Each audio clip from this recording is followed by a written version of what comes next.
So hello everyone. तो कैसे हो यार आप लोग? Hope you all are doing well.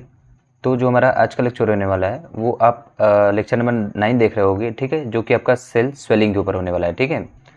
तो जो आपका सेल स्वेलिंग है वो आपको पता है डेफिनेटली क्या होने वाला है। सेल स्वेलिंग मतलब क्या? अगर कोई आपका सेल है तो सेल स्वेल कब करता है?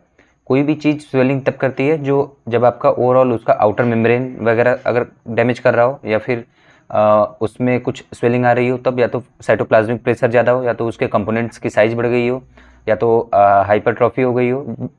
कई सारे केसेस हैं, ठीक है। तो उसमें सेल साइज इंक्रीज होता है तो आप उसको स्वेलिंग भी बोल सकते हैं, कई केसेस में होता है स्पेसिफिकली। तो अगर हम सेल स्वेलिंग के बारे में बात करें तो सेल स्वेलिंग हमारा क्या होता है? ये आपका एक सेल इंजरी भी आप बोल सकते हैं, ये एक स्टेज है सेल इंजरी की तरफ। जैसे कि अगर आपका कोई सेल है, ठीक है, अगर वो स्वेल कर रहा है तो डेफिनेटली स्वेल क्यों कर रहा है? ये आप जो आपका सेकंड चैप्टर है, मतलब जो आपका basic principle of cell adaptation and injury pathophysiology का यूनिट 1 का ये फर्स्ट चैप्टर है। अगर आप सेकंड चैप्टर देखोगे तो आपको उसमें इन्फ्लामेशन वगैरह पढ़ना है, ठीक है। तो उसमें हम लोग और डेप्थ में सेल स्वेलिंग पढ़ेंगे, इन्फ्लामेशन पढ़ेंगे, बाकी सेल इंजरी कैसे सारी चीज़ें होती हैं वो सारी चीज़ें पढ़ रहे होंगे, ठीक है। तो अभी आपको बताता हूँ कि जो सेल स्वेलिंग है वो डेप्थ में हम लोग उस लेक्चर में देख रहे होंगे, सेकंड अपने चैप्टर में। इस लेक्चर में मतलब इस चैप्टर में आपको दिया है चैप्टर नंबर 1 में ये थोड़ा सा, तो इसको थोड़ा सा आपको एक्सप्लेन करता हूँ। ये वीडियो भी काफ़ी छोटी होने वाली है यार, ज़्यादा बड़ी नहीं होगी, ठीक है। तो फटाफट इसको समझ लीजिए। तो अगर हमारा सेल स्वेलिंग करेगा, पेन की साइज थोड़ी बड़ी है।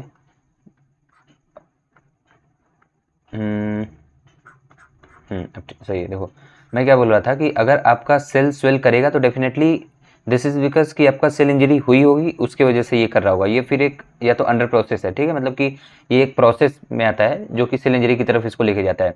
तो हमारा जो सेल इंजरी हो तो आप जानते ही हैं क्या होता है, ठीक है। मतलब कि अगर जो हमारा सेल है, सेल नॉर्मल सेल है, उसके बाद सेल अडेप्ट करेगा, उसके बाद और सीवियर या फिर हार्श अगर स्ट्रेस उस पर जाता है या फिर एटियोलॉजिकल फैक्टर्स, तो आपके सेल इंजरी की तरफ वो लीड करेगा, ठीक है।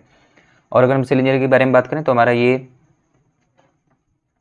ओवरऑल रिवर्सिबल एंड इरिवर्सिबल दोनों होता है, ठीक है। रिवर्सिबल एंड इरिवर्सिबल दोनों होता है। कैसे रिवर्सिबल क्या होता है आपको पता ही है, मतलब जो रिकवर कर जाए, जो अपने नॉर्मल की तरफ फिर से बैक हो जाए। और इरिवर्सिबल क्या होता है? जो एकदम मतलब बोल सकते हैं क्रॉनिक स्टेज होता है या फिर एकदम सीवियर स्टेज होता है, जिसके बाद आपका सेल रिकवर नहीं कर सकता। तो अगर हम लोग रिवर्सिबल सेल के बारे में बात करें या फिर रिवर्सिबल सेल इंजरी के बारे में, तो आपका देखिए इसमें दो पार्ट्स आ रहे हैं स्पेसिफिकली। मैं यहाँ पे क्लासीफाई किया हूँ इसको दो पार्ट्स में। पहला क्या होगा? रिवर्सिबल, मतलब ये आप सेल स्वेलिंग का ही समझ लीजिए, ठीक है, मतलब चल रहा है ओवरव्यू। तो सेल स्वेलिंग क्या है आपका? देखिए इसको अगर हम लोग एक्सप्लेन करें यहाँ पे, और फैटी एसिड, ये जो फैटी चेंजेस है इससे भी आपका सेल स्वेलिंग होता है। तो अब देखते हैं सेल स्वेलिंग एग्जैक्टली हो कैसे रहा होता है, इसका मैकेनिज्म क्या है। तो मैं आपको यहाँ पे एक कॉन्सेप्ट बता दूँ। देखिए अगर ये फॉर एग्जाम्पल मेरा, आप जानते होंगे हमारा जो प्लाज्मा मेम्ब्रेन या फिर आपका जो ओवरऑल मेम्ब्रेन वगैरह होता है हमारे सेल्स का, वो बना होता है आपका किस चीज़ का? फॉस्फोलिपिड का, बाई लेयर वगैरह होते हैं, ठीक है।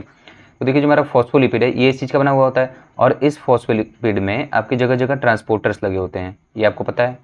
क्योंकि हर चीज़ें जो हमारा फॉस्फोलिपिड या फिर जो आपका प्लाज्मा मेम्ब्रेन है वो आपका अलाउ नहीं कर रहा होता है, ठीक है।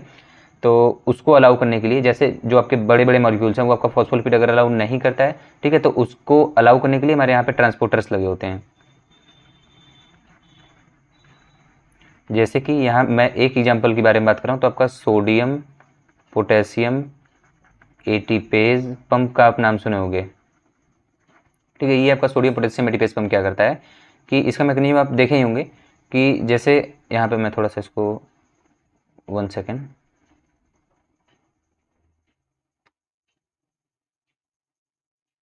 ये लेक्चर नंबर 10 होने वाला है आपका इस लेक्चर के बाद। इसको भी हम लोग नहीं देखना है, अब इसको हम लोग को नेक्स्ट लेक्चर में देखना है, ठीक है, लेक्चर नंबर 10 को।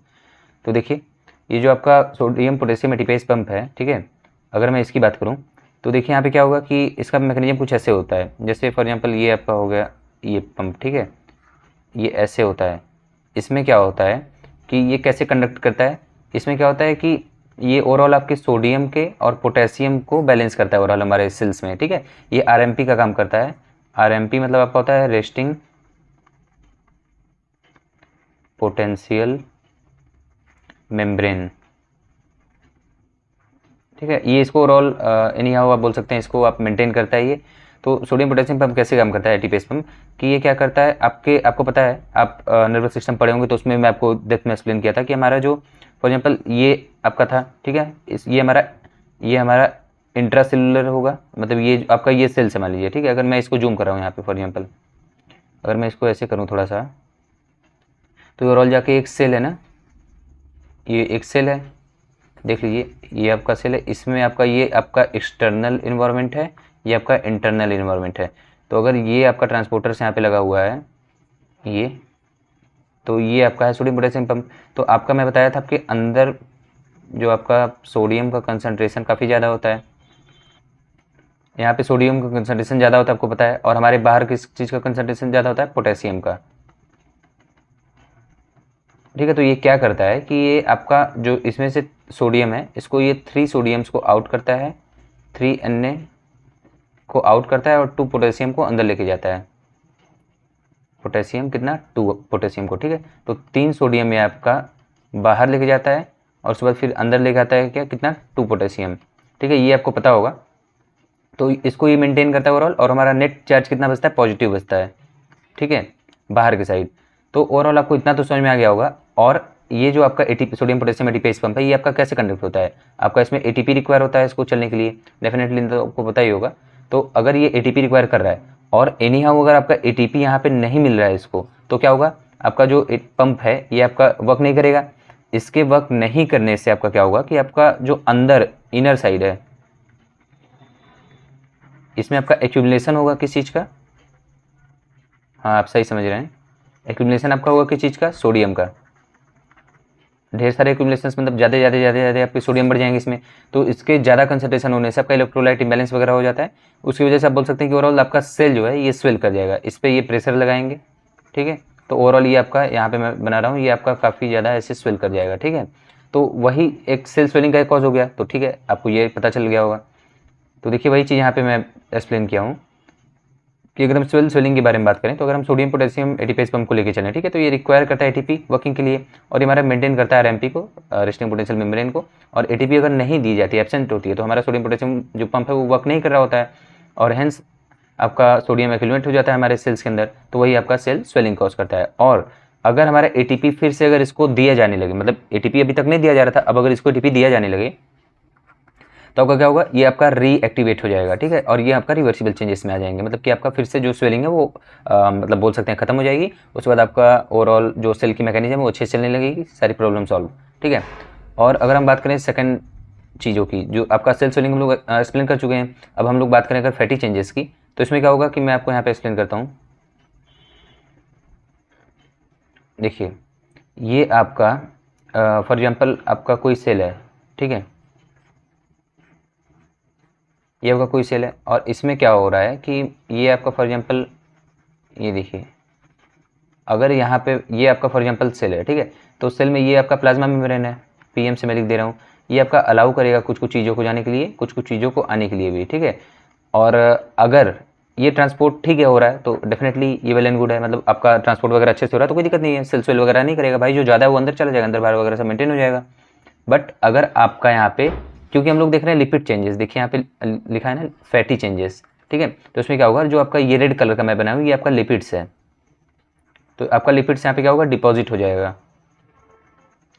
इसके डिपॉजिट होने से क्या होगा, ठीक है, आपका ओवरऑल ब्लॉकेज हो जा रहा है। ये आपका यार ये देखिए जो आपका ये आपका मेम्ब्रेन था, प्लाज्मा मेम्ब्रेन, अगर यहाँ पे लिपिड ये आपका इकट्ठा यहाँ पे हो गया, तो ये डेफिनेटली कॉज नहीं करेगा, ट्रांसपोर्ट को अलाउ नहीं करेगा, ठीक है। तो उसके वजह से हमारा क्या होगा, ओवरऑल एक्यूमुलेशन हो जाएगा किस चीज़ का, मतलब कोई स्पेसिफिक यहाँ पे चीज़ों का एक्यूमुलेशन नहीं होगा, मतलब ये तो बस रोक रहा है ना, इसमें किस चीज़ का, कोई पंप तो नहीं बंद हो रहा है, पंप बंद हो रहा होगा इतने स्पेसिफिक एरिया का, बट स्पेसिफिकली ये लिपिड के मतलब जमा होने से अपने वॉल पे, मतलब कोई स्पेसिफिक चीज़ों पे असर नहीं आएगा, आप बोल सकते हैं सारी चीज़ों पे ही आ रहा होगा। तो आपका क्या, टॉक्सिन्स जो है ये इंक्रीज हो जाएगा, टॉक्सिसिटी इंक्रीज हो जाएगी, वाटर कंटेंट हमारे सेल का इंक्रीज हो जाएगा, इतना आपको समझ में आ गया होगा, ठीक है। तो वो सारी चीज़ें वही यहाँ पे मैं एक्सप्लेन करने की भी कोशिश किया हूँ नोट्स में, कि अगर हम देखें फैटी चेंजेस के बारे में, तो आपका फॉर एग्जाम्पल ये सेल है, अगर ये फॉस्फोलिपिड के लिए आपका लिपिड जो है यहाँ पे डिपॉजिट हो गया ये रेड कलर में, उसके बाद ये आपका ब्लॉक करेगा हमारे ट्रांसपोर्ट सिस्टम को, ये एक्यूमुलेट करेगा टॉक्सिन्स एंड वाटर को। तो होप आपको इतना समझ में आया होगा। और अगर हम बात करें अपने इरिवर्सिबल चेंजेस के बारे में, तो इरिवर्सिबल चेंजेस में आपके दो ही, मतलब इरिवर्सिबल क्या होता है, मतलब कि आपका वो जो सेल है वो रिकवर नहीं कर सकता, वो get back to its normal नहीं हो सकता। उसके बाद आपका क्या करेगा कि ये आपका जो सेल है वो डेफिनेटली डेड करेगा, ठीक है, डेड करेगा, ये आपका नॉर्मल की तरफ नहीं जाएगा, रिवर्सिबल नहीं होगा। तो अब हम लोग रिवर्सिबल में क्या पढ़ सकते हैं, रिवर्सिबल में आप डिजीज़ वगैरह सारी चीज़ें हो जाएंगी, और उस डिजीज़ में हमारी सेल जो होती हैं डेथ करती हैं। ठीक है, ये आपका यहाँ पे डेथ करेंगी, और इसके डेथ करने की वजह से मतलब कि अब आप बहुत कुछ इसमें पढ़ सकते हैं। तो बस ये पढ़ सकते हैं कि डेथ कैसे करेगी, ठीक है। और वो आपके 2 टाइप से करती है, नेक्रोसिस और एपोप्टोसिस। आप सुने होंगे, नेक्रोसिस आपका नेचुरल डेथ सेल होता है, नेचुरल सेल डेथ, और एपोप्टोसिस आपका प्रोग्राम सेल डेथ होता है। सो होप आपको ये लेक्चर समझ में आया होगा। आपके आज के लेक्चर में आपको बस इतना ही समझना था, लेक्चर नंबर 9 में। मैं सोचा यार इसको छोड़ दूँ ये टॉपिक, बट बाद में यार समझ में आया ना कि अंदर से मुझे लगा कि कुछ छोड़ना उड़ना नहीं है भाई, सारी चीज़ें को कंप्लीट करूँ, इसलिए मैं छोड़ रहा था, क्योंकि बहुत छोटा टॉपिक था ये। आपको डेफिनेटली अगर आप ध्यान से लेक्चर सुनते हुए आ रहे होंगे तो आपका ये कवर मैं करा चुका हूँ। थोड़ी थोड़ी चीज़ें जो ये सब चीज़ें हैं मैं आपको इनिशियल्स में ही सब कुछ बता चुका हूँ। बट आपको अगर एक सेपरेट लेक्चर चाहिए था, क्योंकि आपका कहीं ये न लगे कि कुछ लोग की होती है यार समझने की थोड़ा पावर ज़्यादा होती है ना, तो वो समझ में होंगे कि ये सारी चीज़ें मैं एक्सप्लेन कर चुका था पहले ही। बट किसी को ये ना लगे कि नहीं यार ये चीज़ें छोड़ी गई हैं लेक्चर्स में, तो उसके लिए मैं आपको यहाँ पे ये स्पेसिफिक लेक्चर यहाँ पे बना दिया। बाकी सेल स्वेलिंग में आपको इतना ही पढ़ना था, बाकी आपको इसके बारे में डेप्थ में या फिर सेल इंजरी के स्वेलिंग वगैरह मतलब ओवरऑल इसके बारे में हम लोग को चैप्टर नंबर 2 में पढ़ना है अपने पैथोफिजियोलॉजी में। सो होप आपको लेक्चर समझ में आया होगा, और बस यहीं तक हम लोग को पढ़ना था, ठीक है। और जो नेक्स्ट है ये lecture number 10 intra cellular accumulation, इसको हमको पढ़ना है बस इस वीडियो के बाद में मैं शूट करने जा रहा हूँ इसको। सो thank you so much for seeing this video. और क्या ही यार बताऊँ मैं आपको, कोई डाउट वगैरह है ना तो आप प्लीज़ कमेंट कर देना, मैं उसको क्लियर करूँगा। कमेंट सेक्शन में आप कमेंट कर देना। और आपको नोट्स चाहिए तो टेलीग्राम चैनल पे नोट्स एकदम अपडेटेड हैं, ये लेक्चर का नोट्स वहाँ पे पहले ही जा चुका है, अब वहाँ से प्लीज़ चेक इट आउट। और आपको लिंक आपको टेलीग्राम का मिल जाएगा हमारे about section of the channel में। और सब बढ़िया यार, वीडियो अगर अच्छी लगी तो प्लीज़ इसको लाइक कर देना और चैनल को सब्सक्राइब कर देना। So thank you so much, bye bye.